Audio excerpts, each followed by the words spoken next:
السلام علیکم ناظرین، پروگرام میں آپ کو خوش آمدید کہتے ہیں۔ آج تاریخ ہے 21 اگست، جمعرات کا دن ہے۔ پروگرام کے اندر ہم بات کریں گے، ایک سوال اٹھانے کی کوشش کریں گے کچھ حقائق کے ساتھ۔ کیا پاکستان تحریک انصاف کی جو قیادت ہے جیل کے باہر، وہ آہستہ آہستہ ڈس اون کر رہے ہیں اپنے قائد کو؟ کیونکہ جیل سے قائد کوئی اس کے اوپر جو عمل ہے بالکل مختلف ہوتا ہے، تو اس کے پیچھے کیا وجوہات ہیں جاننے کی کوشش کریں گے۔ 27ویں آئینی ترمیم، کل ہمارے پاس فیصل واڑا صاحب موجود تھے۔ انہوں نے کہا جی میں نے 26ویں آئینی ترمیم کا بھی بتایا تھا کہ 26ویں بھی آئے گی اور 27ویں بھی آئے گی، اور اگر اس کے رستے میں کوئی بھی آیا تو وہ رگڑا جائے گا۔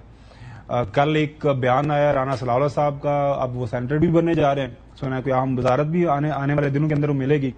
وہ کہہ رہے ہیں کہ نہ کوئی مسودہ ہے، نہ کوئی سوچ ہے، نہ کوئی خیال ہے۔ اب حسن سے ہم جاننے کی کوشش کریں گے کیا واقعی ایسی کوئی بات نہیں ہے کہ ایک طرف ہمیں بتایا جا رہا ہے کہ 27ویں آئینی ترمیم آنے جا رہی ہے، دوسری طرف حکومت کہتی ہے ایسی کوئی بات ہی کوئی نہیں ہے۔ سہیل وڑائی صاحب کا کالم آپ کو پتا ہے، کل بھی ہم نے ڈسکس کیا، ابھی تک زیر بحث ہے۔ فارملی جو ہے اس کو ڈس اون کیا ہے، اس کی تردید آئی ہے D G S P R کی طرف سے۔ آج حسن ایوب صاحب کی ان کے ساتھ ملاقات بھی ہوئی، کیا سوال و جواب ہوئے، اور میں یہ ضرور سوال پوچھوں گا کہ اتنے دن کیوں لگ گئے اس کی تردید کرنے میں؟ کیونکہ جس انداز سے یہ کالم لکھا گیا اور جس انداز سے تردید آئی ہے، ایسا لگتا ہے کہ زمین آسمان کا فرق ہے جو دونوں سٹوریز میں۔ تو حقیقت کیا ہے؟ کیونکہ حسن کی براہ راست بات ہوئی ہے تو اس کے اوپر بھی بات کریں گے، لیکن پروگرام کے اندر جو پہلی سٹوری ہم نے شامل کی ہے، ناظرین ابھی ایک تحریر کا اثر ختم نہیں ہوتا، اور یہ جو رائٹنگز کالمز بیرون ملک ویسٹرن میڈیا کے اندر چھپ رہے ہیں، جس میں پاکستان کے field marshal Syed Asim Munir army chief کے اوپر تعریف کے ڈونگرے برسائے جاتے ہیں، تو ایک دوسرا کالم آ جاتا ہے۔ جب اس طرح کے کالم چھپتے ہیں تو اس کے اوپر پھر انڈین جو ریاکشن ہے وہ دیکھنے کے بھی قابل ہوتا ہے اور سننے کے بھی قابل ہوتا ہے۔ ایک نئی تحریر، واشنگٹن پوسٹ دنیا کا انتہائی ایک معتبر نیوز پیپر مانا جاتا ہے۔ واشنگٹن ٹائمز جو ہے، واشنگٹن ٹائمز کی بات میں کر رہا ہوں، اس کے اندر جو تحریر ہے وہ یہ بتا رہی ہے کہ سید عاصم منیر جو ہیں وہ ایک مرد آہن کے طور پر سامنے آ رہے ہیں، اور یہ بھی اس تحریر کے اندر بتایا گیا ہے کہ فیلڈ مارشل جو ہیں جنوبی ایشیا میں صدر ٹرمپ کے لیے نئے اسٹریٹجک پارٹنر کے طور پر ہمیں ابھرتے ہوئے نظر آ رہے ہیں۔ پھر وہ مختلف اس کالم میں جو ہے واقعات کا حوالہ دیتے ہیں، وہ یہ بات کرتے ہیں کہ سید عاصم منیر کی جو قائدانہ صلاحیتیں ہیں اور ان کی جو ملٹری ڈپلومیسی ہے اس کو انٹرنیشنل لیول کے اوپر بہت زیادہ سراہا جا رہا ہے۔ اخبار یہ بھی لکھتا ہے کہ ان خصوصیات کی وجہ سے ان کو مرد آہن قرار دیا ہے۔ رپورٹ میں فردر یہ بھی بتایا جاتا ہے کہ جو ابھی تک ان کے مختلف ایکٹ آف اومیشنز اینڈ کمیشن سامنے نظر آئے ہیں سید عاصم منیر صاحب کے، تو اسے بڑا واضح طور پر یہ ثابت ہوتا ہے کہ ان کے سٹیلی نروز ہیں، مطلب مضبوط اعصاب کے وہ مالک ہیں، سخت فیصلہ کرنے کی ان میں صلاحیت موجود ہے، اور جب بات کرتے ہیں تو دو ٹوک بات کرتے ہیں۔ پھر اسی تحریر کے اندر ان کی جو حالیہ ملاقاتیں ہوئی ہیں امریکن سینٹرل وہاں پہ ان کے کمانڈ میں، ان کے پینٹاگون ہیڈ کوارٹر کے اندر، اور سب سے اہم جو ذکر کیا گیا ہے وہ پریزیڈنٹ ٹرمپ کے ساتھ ان کی ملاقات ہوئی ہے۔ کالم یہ بھی لکھتا ہے کہ وہ ایک انتہائی پیشہ ور سولجر کے طور پر جانے جاتے ہیں، خاموش طبع ہیں، اور اپنی لائف کے اندر ان کا جو سیلف ڈسپلن ہے وہ ود ان فورسز اور ادروائز جانا پہچانا جاتا ہے کہ جو بھی وہ بات کرتے ہیں، جو انہیں کام کرنا ہوتا ہے اس کے اندر کوئی لہت و لال نہیں برتتے۔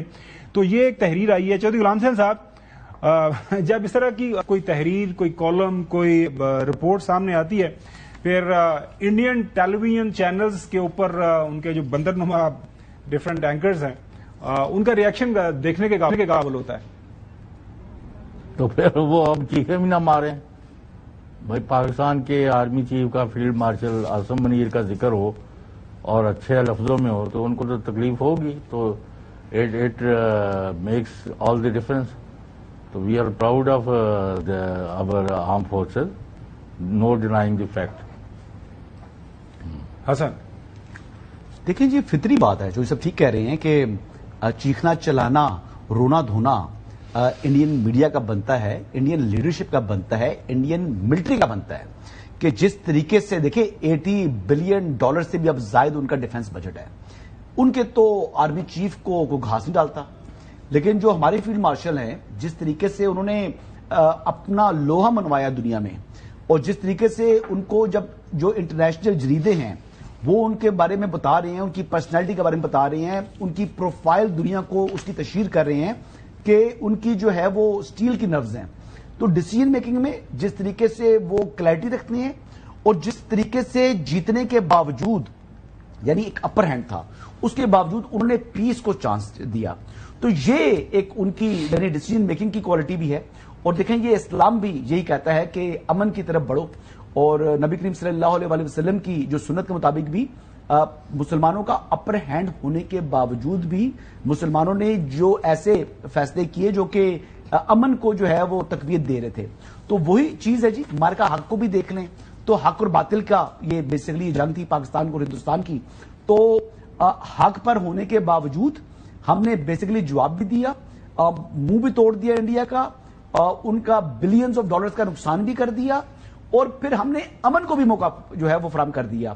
ان کا مقصد کیا تھا؟ مقصد تو پاکستان کو بلی کرنا تھا، مقصد تو ایک فالس فلیگ جو انہوں نے اپنا انسٹنٹ کروایا، الزام پاکستان پہ لگایا، پاکستان نے کہا شواہد دو، ادھر سے حملہ کر دیا، تو پاکستان نے تو اس کے باوجود جب ان کی طبیعت ہری بھری کی، اس کے بعد جب انڈیا کے کہنے پر امریکہ نے انٹروین کیا تو اس کے اوپر بھی انہوں نے جو ہے امن کو موقع دے دیا، تو اس لیے اپریشیٹ کرتا ہے امریکہ اور جو بین الاقوامی دنیا کر رہی ہے۔ ناظرین اگلی سٹوری کی طرف بڑھتے ہیں۔ یہ story it sailed like a hot potato, اور اس لیے یہ سٹوری بہت زیادہ مارکیٹ کے اندر بکی، لوگوں نے اس کو خریدا، اس کو پڑھا، اس کے اوپر جو بحث و مباحثے ہوئے، کیونکہ اس سے پہلے اس طرح کی کوئی خبر آئی نہیں تھی۔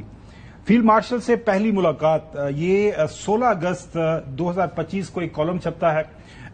سہیل بڑائی صاحب پاکستان کے جانے پہچانے کالمسٹ، پاکستان کے سب سے بڑے اخبار جنگ کے اندر وہ کالم لکھتے ہیں۔ مختلف اوقات میں جو ہے ہماری ان سے ملاقات ہوئی، ایونٹس میں، حسن بھی ایک آدھ ایونٹ میں ہم بھی اکٹھے تھے، تو جب بھی میڈیا ان کی طرف آتا بات کرنے کے لیے، ظاہر ہے میڈیا سوال کرنا جرنلسٹ کا حق ہے، ہم بالکل سکریمبل کرتے، سارے جرنلسٹ بھاگتے، ان سے مختلف سیاسی نوعیت کے سوال کرتے، اقتصادی نوعیت کے سوال کرتے، وہ ہنستے آگے سے مسکرا کے جواب دیتے، ان کا نہیں پاکستان میں انشاءاللہ حالات بہتر ہوں گے، اور کوئی بھی آپ نے اگر بات کرنی ہے کوئی اس حوالے سے تو D G S P R موجود ہیں، وہ he is always available for you. تو کبھی انہوں نے اس طرح کی جو ہے ون آن ون کوئی نشست کسی جرنلسٹ کے ساتھ اس سارے عرصے میں نہیں ہوئی۔ اب جو کالم میں لکھا جاتا ہے، جو دو اہم حقائق ہیں، ایک تو یہ ہے کہ جی اس میں سہیل بڑائی صاحب یہ کرتے ہیں کہ جی میری 2 گھنٹے طویل نشست ہوئی ہے، میں پڑھ دیتا ہوں۔ جنرل عاصم منیر نے برسلز کے جلسے میں اور میرے ساتھ 2 گھنٹے کی طویل نشست میں واضح طور پر کہا، اور باقی ساری آگے بات ہوئی۔ اس کے اندر وہ بات کرتے ہیں پاکستان کی معاشی حالات کے اوپر، پاکستان کے سیاسی حالات کے اوپر، پھر وہ پی ٹی آئی کا ذکر کہ وہ جو معافی مانگ لیں اینڈ آل دیٹ، اور یہ سارے معاملات۔ سو کالم اگر پڑھیں تو واضح طور پر ایسے لگتا ہے کہ 2 گھنٹے کی نشست ہوئی ہے، سہیل بڑائی صاحب نے سوال و جواب کیے، اور وہ لکھتے بھی ہیں کہ میں نے سوال و جواب کیے، اور ایوری تھنگ انڈر دا سن جو ہے انہوں نے ڈسکس کیا، اور یہ کالم لکھا جاتا ہے۔ کالم ظاہر ہے چھپتا ہے، اس کے اوپر بحث شروع ہو جاتی ہے، اور کہ جی معافی کیسے دے سکتے ہیں جی چیف، آئین قانون کے مطابق سارے معاملات آگے چلنے چاہیے۔ کل فیصل واڈر صاحب نے بھی، آپ نے سنا اس حوالے سے، حسن نے بھی اس کے اوپر مختلف اوقات میں کامنٹ کیا۔ تو آج حسن کی ملاقات ہوئی director general I S P are سے، ان کا بیان سارے دن سے آپ ٹیلی ویژن چینلز کے اوپر سن رہے ہیں، تو ہم حسن کی زبانی جاننا چاہیں گے کہ وہاں پہ احوال کیا تھے، کس بیک گراؤنڈ میں سوال و جواب ہوئے D S P R lieutenant Ahmed Sharif Sahab سے، اور انہوں نے اس اسٹوری کو کس طرح کلیریفائی کیا۔ حسن دیکھیے جی، بات یہ تھی کہ جو طلبہ کے ساتھ ان کا 1 سال سے جاری جو ہے وہ ان کے وزٹس ہوتے ہیں مختلف یونیورسٹیز کے، کالجز کے، تو اسی لحاظ سے اسلام آباد میں بھی جو ایک تھا کالج آف آرٹس ہے اینڈ سائنسز، یہ F11 میں یہاں پر ان کا وزٹ تھا، تو وہ وزٹ کر کے جب نکلے ہیں تو ہم میڈیا کے 4-5 لوگ تھے, ہم بھاگ کر ان کے پیچھے گئے اور ہم نے ان کو روکا, گاڑی میں بیٹھنے لگے تھے تو کہا جی کہ ہم 2-4 سوال کرنا چاہ رہے ہیں, ایک سوال کریں گے. تو پوچھا انہوں نے جی کس حوالے سے, تو کوشچن ہم نے کر دیا. پہلا سوال میں نے کیا اور میں نے اس کالم سے متعلق کیا. میں نے کہا سر وہ تو یہ تاثر دے رہے ہیں کہ تاثر نے دے رہا, لکھا انہوں نے نہیں کہ وہ جی انہوں نے لکھا ہے کہ وہ جو ہے وہ اسٹیبلشمنٹ کی طرف سے پیغام رساں ہیں. اور کیا انہوں نے جو ہے یہ جو ملاقات بتا رہے ہیں یہ ملاقات کوئی پبلک گیدرنگ تھی, تصویر تو ان کی آئی ہے. تو جس پر انہوں نے کہا جی کہ یہ انہوں نے تردید بھی کی, انہوں نے کہا جی کہ انہوں نے سیلف پروجیکشن کے لیے کیا ہے, ایک ذمہ دار صحافی کے طور پر ان کو یہ چیز زیب نہیں دیتی تھی. اور کیونکہ میں نے یہ سوال کل بھی کلیئرٹی سے, آج پوچھا ہے, کل بھی میں نے کلیئرٹی سے کہا تھا کہ جی ایسی کوئی انہوں نے انٹرویو نہیں کیا ہوا اور کوئی 1-on-1 سیٹنگ نہیں تھی ان کی. تو بات یہ ہے کہ وہاں پر 20 لوگ اور بھی موجود تھے نا, اور کچھ لوگ ایسے بھی تھے جو کہ میرے بڑے قریبی تھے, اور میں نے بھی اگر ویزا ہوتا تو میں نے برسلز جانا تھا. تو ساری خبر تو ملی ہوئی تھی. تو وڑائے صاحب نے جو اپنی تحریر کے اندر جو ساری باتیں کی ہیں وہ انہوں نے ایک تاثر قائم کرنے کی کوشش کی کہ جس طرح انہوں نے پہلا انٹرویو کر دیا فیلڈ مارشل کا. اب فیلڈ مارشل اتنے اہم ہے کہ واشنگٹن ٹائمز بھی ان کے اوپر جو ہے آرٹیکل لکھ رہا ہے. تو جس بندے کو ان کا انٹرویو مل جائے گا تو اس کا تو بہت بڑا سکوپ ہے. لیکن انہوں نے اس طریقے سے جگل کیا ورڈز کو, اس طریقے سے الفاظ کو جو ہے نا وہ انہوں نے پیش کیا کہ آپ دیکھیں کہ جناب ایسا تاثر ملا کہ شاید انہوں نے واقعی انٹرویو کر لیا, سوال و جواب کر لیا. لیکن حسن اس پہ نہیں کیے. اچھا نہیں کیے. اور جو فوٹو جس کا آپ ذکر کر رہے تھے وہ فوٹو کٹی ہوئی ہے. ساتھ دیکھیں ایک بندہ دائیں کھڑا ہوا ہے, ایک بندہ بائیں کھڑا ہوا ہے. ان کے اور لوگ بھی موجود ہیں اس فوٹو کے اندر جس کو انہوں نے کاٹ کر لگایا ہے. ایک بات آخری بات بتاؤں کو, اس میں ایک اور چیز ہے کہ جو یہ آپ سمجھ رہے ہیں کہ سہیل وڑائی صاحب نے جو کیا, اس میں ان کے اپنے ادارے کی طرف سے بھی ایڈیٹوریل چیک ہونا چاہیے تھا. یہ بیسیکلی ہمارا بھی سوال تھا. تو وہ اس میں انہوں نے بالکل کہا جی کہ اداروں کو ذمہ داری کا مظاہرہ کرنا چاہیے ڈی جی ایس پی. میرا سوال ہے اس کے اوپر, لیکن میں نے جب بعد میں چیک کیا یہ خود ایڈیٹر ہیں. نہیں ایڈیٹر ہیں لیکن وہ یہ تو خود ایڈیٹر ہے. میں کس نے چیک کرنا تھا, ایڈیٹر ان چیف نے. میں آپ کو بتاتا ہوں, میں ایک بڑے اخبار کے اندر کام کرتا رہا ہوں. ایڈیٹوریل یہ ہوتا ہے کہ ایون ایڈیٹر بھی کوئی چیز لکھتا ہے تو وہ ایک ایڈیٹوریل بورڈ کے سامنے چیز جاتی ہے تو اس کے بعد چلتی ہے. میرا سوال آپ سے, دیکھیں وہ تفصیل کے ساتھ یہ بتاتے ہیں کہ جی میں جو ہے یہ ایکسس کرنے کے لیے کافی عرصے سے کوشش کر رہا تھا. محسن نقوی صاحب میرے بڑے پرانے دوست ہیں, ان کے ساتھ میں 1-2 دفعہ لڑ بھی پڑا, یار میرا پیغام نہیں پہنچاتے آپ. پھر وہ اس کے اندر ایک واقعہ کوٹ کرتے ہیں کہ ملیشین پرائم منسٹر یا پریزیڈنٹ یہاں پہ تھا, وہاں پہ چیف آرمی اسٹاف تھے, تو میری ان کے ساتھ بالمشافہ ملاقات ہوئی. تو مجھے چیف صاحب نے کہا کہ جی ہاں آپ کے پیغامات ہمیں ملتے رہتے ہیں. تو پھر یہ بھی واقعہ کوٹ کرتے ہیں کہ جی ہاں ملاقات بھی کر لیں گے, فکر نہ کریں. سو وہ اب یہ جو مجھے جو چیز سمجھ آ رہی ہے, جب یہ کالم چکا, یہ 16 اگست کو چھپا ہے جی, مجھے لگتا ہے کہ D G I S P R اور جو ہے ان کی بجائے یہ محسن نقوی صاحب کو ایز اے انٹیریئر منسٹر, ان کے دوست بھی تھے, جب اتنی بڑی من گڑت کہانی مطلب کہ آپ نے لکھ دی, چھوٹی بات نہیں ہے, آپ نے بڑے اخبار کے اندر کالم لکھ دیا, واقعات کا آپ نے اظہار کر دیا, آپ نے یہ کر دیا کہ یہ 2 گھنٹے کی میری یہ ہوئی, تو امیڈیٹلی آپ کو نہیں لگتا کہ محسن نقوی صاحب کو کلیریفائی کرنا چاہیے تھا کہ یہ جو میرے نام سے یہ ساری بیس بنائی جا رہی ہے کہ یہ میں نے سارا کچھ کروا دیا 2 گھنٹے کی, تو معاملات وہیں کے وہیں ٹھپ ہو جاتے ہیں. ڈی جی نے کلیریفائی کیا ہے کہ وہ وہاں پر جو ایونٹ کے ہوسٹ تھے ان کے ہی دعوت کے اوپر آئے تھے. تو نقوی صاحب کے ساتھ فون پہ شاید بات ہوئی ہوگی ان کی یقینی طور پر پہلے اس ایونٹ سے, ایونٹ کے بعد تو ہوئی ہے وہ تو میں بتا دوں گا آپ کو, ایونٹ سے پہلے تو ملاقات ان کی بات ہوئی ہوگی. لیکن جب یہ ایونٹ کے بعد یعنی جو انہوں نے اس میں ایونٹ میں جو شرکت کی ہے وہ تو انہوں نے ہوسٹ کے کہنے پر کی ہے, ایک بات تو یہ ہوئی. اس کالم کے بعد نقوی صاحب نے بھی اپنا اظہار ناراضگی کر چکے ہیں وڑائی صاحب کے ساتھ. نہیں پبلکلی کریں نا, جو پبلکلی بھی کر دیں گے, مطلب یہ ہونا چاہیے.